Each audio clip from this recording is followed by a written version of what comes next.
Okay, welcome back. We are looking at case number 2. So case number 1 we said was the drop case. Case number 2 is where we're going to go from a certain reference point here, and it's going to go up in a straight line, and in that straight line it's going to come back right down in that straight line. Now, as you can see, I'm drawing it over here and I'm also drawing it over here. This does not mean it's going up here and then making some magical move and then it's coming down here. No.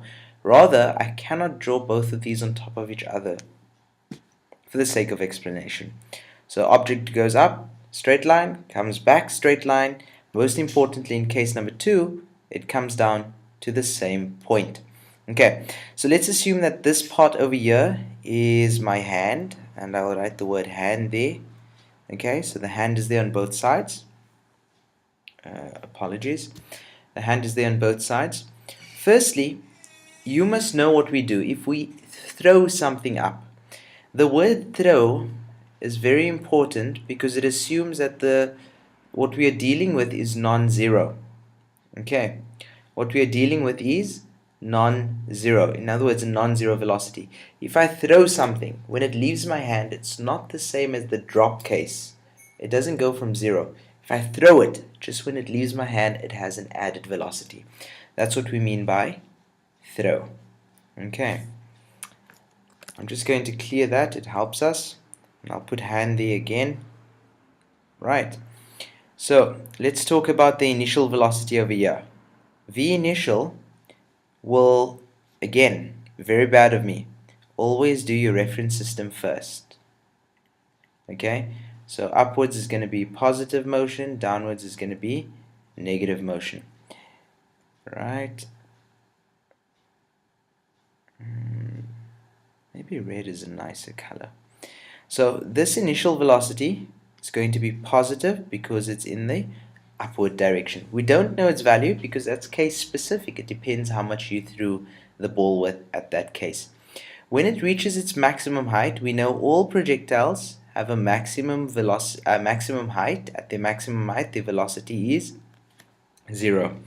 Another thing we know about things in free fall is that when little g acts upon it, gravitational acceleration, it has a value of 9,8 meters per second downward, which means negative 9,8.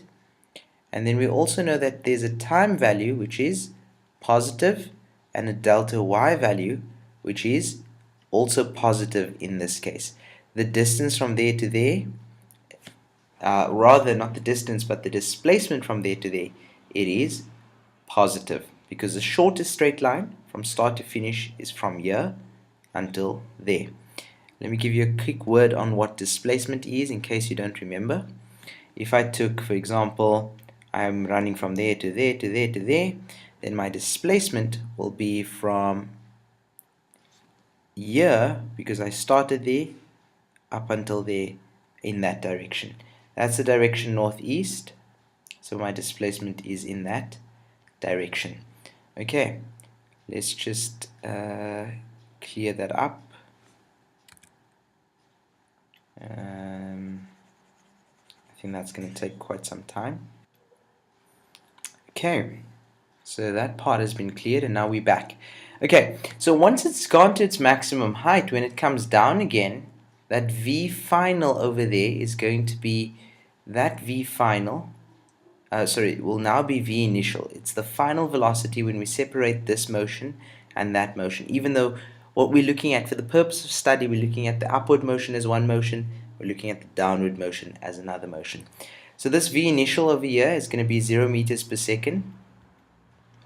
The V final here, we don't know it, but it's going to be negative. The time on this side, we also don't know it, but it will have a positive value.